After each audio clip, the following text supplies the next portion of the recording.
رونے کے لیے ترسے ہوئے. 17 رمضان گزر گئی, 18 رمضان آ گئی. روزہ اس بیٹی کے گھر افطار کیا جو لاڈلی تھی, جناب کلثوم صلوات اللہ علیہا.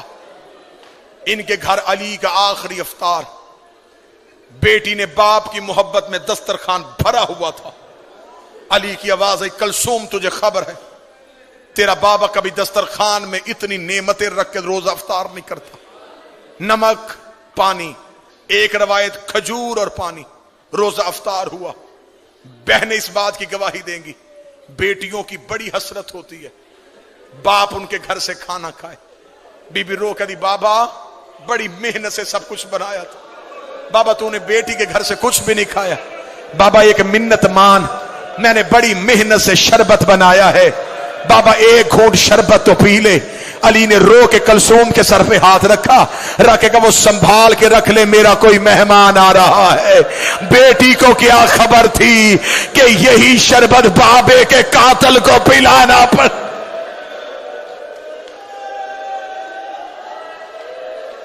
امیر المومنین مصلی عبادت پہ آ گئے. آدھی رات تک علی مناجات الہیہ میں مصروف رہے. اس دن علی کی مصلی پہ اللہ سے گفتگو کرنے کی طریقہ اور گفتگو کا انداز بدلا ہوا تھا. علی کی اولاد ایک حجرے میں اکٹھی ہو گئی. بی بی عالیہ رو کے کہتی ہے حسین میں نے خواب دیکھا ہے, کعبے کے غلاف کو آگ لگی ہوئی ہے. حسین رو کے کہتے میں نے خواب دیکھا ہے میری ماں کے سر سے چادر اتری ہوئی. اللہ کوفے میں خیر کرے. باہر والے دروازے پہ دستک ہو گئے. جناب عباس دروازے کی جانب چلے. علی کی آواز آئی عباس رک. یہ روایت اگر برداشت کر لو گے تو اسی پہ بڑا ماتم. عباس رک. عباس وہیں پہ رک گئے. امیر المومنین جھکے ہوئے چہرے کے ساتھ دروازے کی طرف گئے. آدھی رات, بالکل ضربت والی صبح ہونے والی ہے. یہ روایت ہے 1819 کی درمیانی رات. تھوڑی دیر بعد علی مسجد میں جانے والے. آدھی رات علی نے گھر کا دروازہ کھولا. 4 گھوڑے سوار امیر المومنین کے دروازے پہ کھڑے تھے. چاروں کے چہرے پہ نقاب تھے. علی نے کہا من انتم, کون ہو تم؟ چاروں گھوڑوں سے اترے. علی کے پاؤں پہ ہاتھ رکھے. پہلے کی آواز آئی مولا میں حذیفہ یمانی ہوں. دوسرے کی آواز آئی یا امیر المومنین میں ابراہیم ابن مالک اشتر ہوں. تیسرے کی آواز آئی وارث محمد میں اسود بن نباتہ ہوں. چوتھے کی آواز آئی اے ابو الحسن میں عبداللہ ابن عفیف ہوں. علی کی آواز آئی چاروں میرے نوکر آدھی رات کو میرے دروازے پہ کیوں آئے ہو؟ مومن کے دل میں قبر حسین ہوتی ہے. ذاکر کا کام ہوتا ہے صرف جملہ پڑھنا. حذیفہ یمانی رو کے کہتا یا علی جب سے یہ 40 ہجری کا رمضان آیا ہے ہمیں تیری تقریروں سے ڈر لگ رہا. یا علی آپ سے ایک بندے نے پوچھا تھا کہ آپ نے داڑھی خضاب کیوں نہیں کی؟ آپ نے کہا تھا ان قریب یہ لہو سے خضاب ہونے والی. یا علی آپ نے ایک دن ایک صحابی سے پوچھا تھا کہ آج رمضان کی کیا تاریخ ہے؟ اس نے کہا تھا 16. آپ نے کہا زیادہ گزر گئے تھوڑے رہ گئے. یا علی ہم نے کوفے میں ایک شخص کو زہر خریدتے ہوئے دیکھا ہے. یا علی کوفے کے حالات بہتر نہیں ہیں, تیری تقریروں کا انداز بدل گیا ہے. یا علی ہمیں بڑا ڈر لگ رہا ہے. ہم چاروں نے مل کے قسمیں کھائی ہیں کہ ہم آپ کو تنہا نہیں چھوڑیں گے. آپ گھر ہوں گے ہم دروازے میں پہرا دیں گے, آپ مسجد میں جائیں گے ہم دروازے میں پہرا دیں گے. یا علی ہم آپ کو تنہا نہیں چھوڑیں گے. علی نے ہاتھ اٹھا کے کہا اللہ تمہیں جزائے خیر دے, تم نے اپنے وقت کے امام کا خیال رکھا, لیکن میں حکمن کہتا ہوں مجھے پہروں کی ضرورت نہیں. اگر پہرا دینا ہوتا میرا عباس جیسا بیٹا ہے, میرا حسن جیسا بیٹا ہے, جاؤ اپنے اپنے گھروں کو واپس چلے جاؤ۔ حذیفہ یمانی کہتا ہے علی کے حکم کے بعد ہم پہ کھڑا ہونا حرام ہو گیا تھا۔ حذیفہ کہتا ہم چاروں گھوڑے لے کے علی کی گلی سے روتے ہوئے نکلے۔ حذیفہ یمانی کہتا ہے جب میں علی کی گلی کا موڑ مڑنے لگا، میں نے آخری بار مڑ کے علی کی طرف دیکھا، علی ہاتھ ہلا کے کہہ رہے تھے حذیفہ اللہ کے حوالے، حذیفہ اللہ کے حوالے، حذیفہ اللہ کے حوالے۔ حذیفہ کہتا میں روتا روتا گھر آ گیا، میں نے اپنے سر سے امامہ اتارا، دیوار پہ مارا، تلوار نکالی، ریت پہ پھینکی، میں ایڑیاں رگڑ کے رونا شروع ہوا۔ میری بیوی قریب آ کے کہتی ہے علی کا سپاہی ہو کے بچوں کی طرح کیوں رو رہا ہے؟ رو کے علی کے دروازے میں پہرا دینے گئے تھے، علی نے خالی واپس بھیج دیا۔ کوفے کے حالات بہتر نہیں ہے، بیٹیاں بابے کی شاہی دیکھنے کے لیے آئی ہے۔ حذیفہ کہتا میری زوجہ کہتی ہے علی کو تیرے پہرے کی کیا ضرورت ہے، وہ فاتح خیبر ہے، اس کی تلوار سے زمانہ ڈرتا ہے۔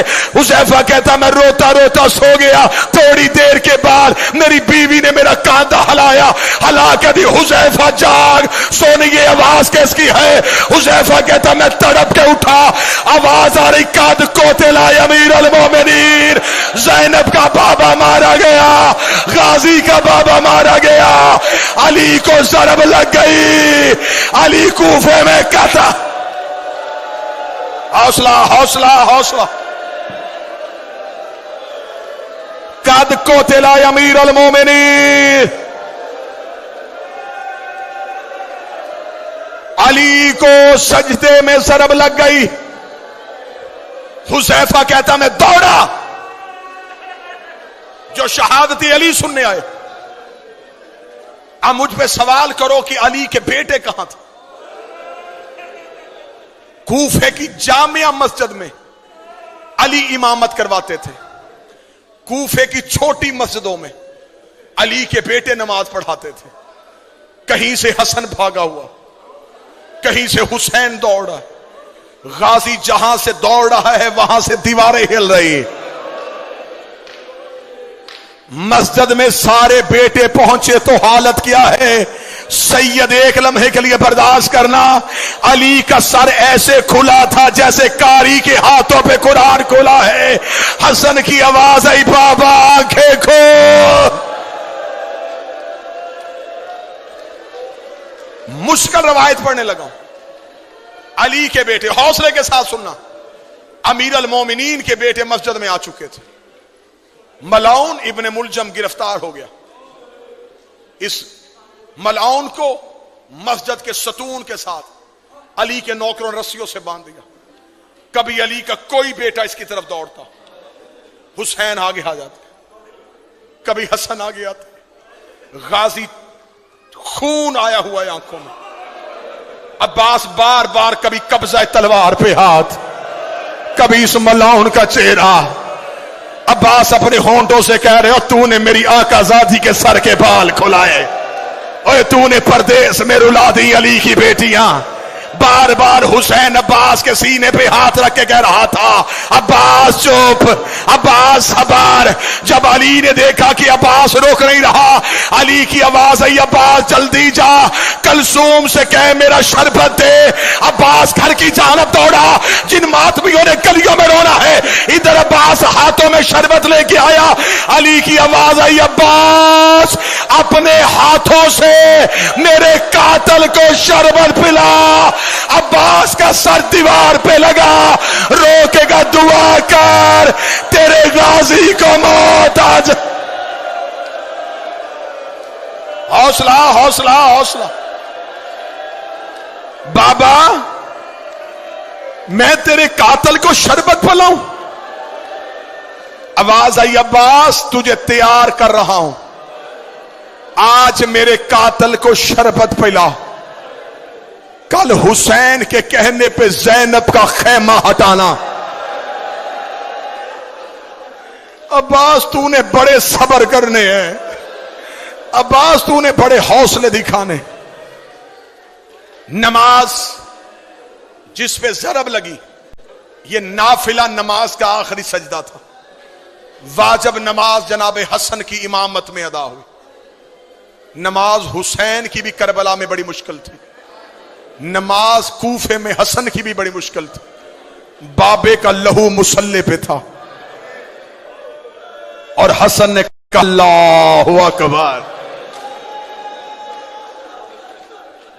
ادھر زخمی علی کو اٹھایا گیا، ادھر علی کی بیٹیاں دروازے پہ آ کے کھڑی ہو گئی. علی کی آواز آئی، حسن میرے صحابہ کو واپس بھیج دے. میں علی گوارا نہیں کرتا میری زینب کی آواز کسی صحابی کے کان میں چلی. امیر المومنین کو گھر میں لایا گیا. 19 رمضان کا دن گزر گیا، 20 کی رات گزر گئی، 20 کا دن گزر گیا، 21 کی رات آئی. پوری ذمہ داری کے ساتھ پڑھنے لگا. 2 راتیں علی کی بڑی بیٹی عالیہ حجرے کا پردہ ہٹا کے چھپ چھپ کے بابے کو دیکھتی رہے. بالکل آخری جملے پڑھنے لگا ہوں، اس کے آگے نہیں پڑھوں گا. 21 رمضان کی رات بی بی نے حسن کو اپنے حجرے میں بلایا.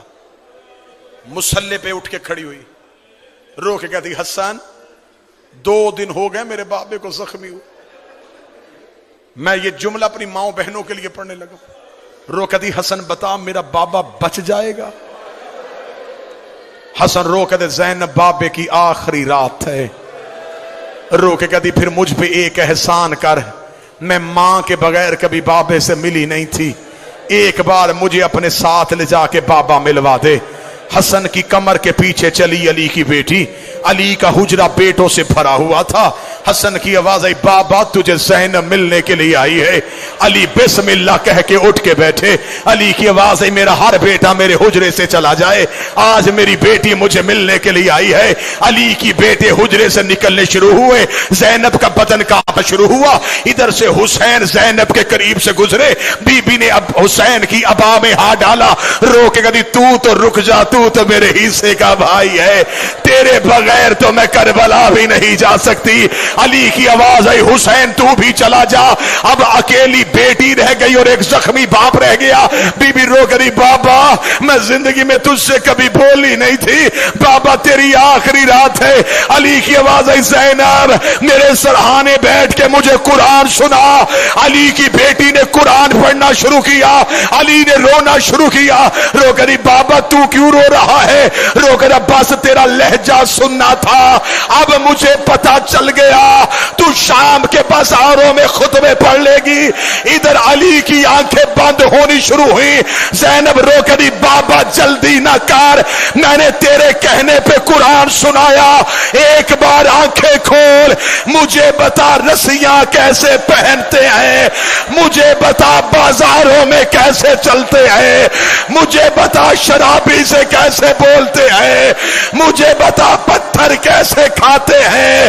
آواز آئی قالوا انا للہ و انا الیہ